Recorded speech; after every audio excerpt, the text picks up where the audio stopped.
A beautiful shower is only as good as the waterproofing behind it. Today, we're taking you inside a master bath renovation where precision is the priority. A lot of people think that when installing a shower, it's just as simple as putting up the tile. But there's a lot behind the scenes and a lot of prep that has to be done in order to make sure that you don't end up with mold, mildew, or leaks in the future. So let's walk through kind of those steps.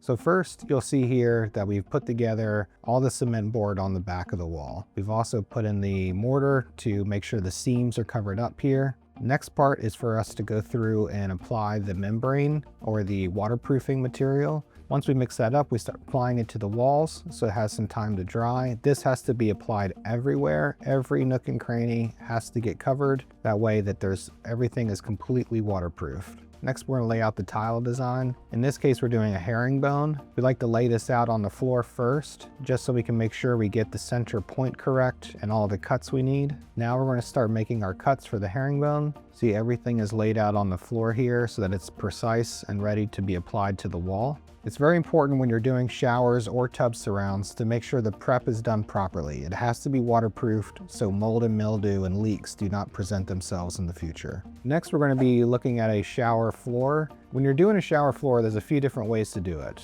We've traditionally done a wet bed, which basically allows us to create a floor for the shower to prevent any leaks from happening in the future. You can see that it's kind of a dry sort of powder that we add a little bit of water to, but then it allows us to create the pitch as we start to apply it into the shower floor. So you can see here that we're starting to apply it to the shower floor. It's going on top of a waterproof membrane. And so this allows us to create the pitch that we need so that everything's going to flow down the drain properly in the shower floor. You can see here that we're packing down the wet bed pretty tightly, but we're also creating that pitch to the drain. Now that the wet bed is in, we're going to start applying the tile to the shower floor. We're going to lay out the pattern first, apply the thin set, and start applying the tile. Next, we're going to start installing the cement board on this wall now that the shower floor is done, and waterproof that next as well as the tile after that. With the prep complete and the floor set, the shower is ready for years of worry-free use.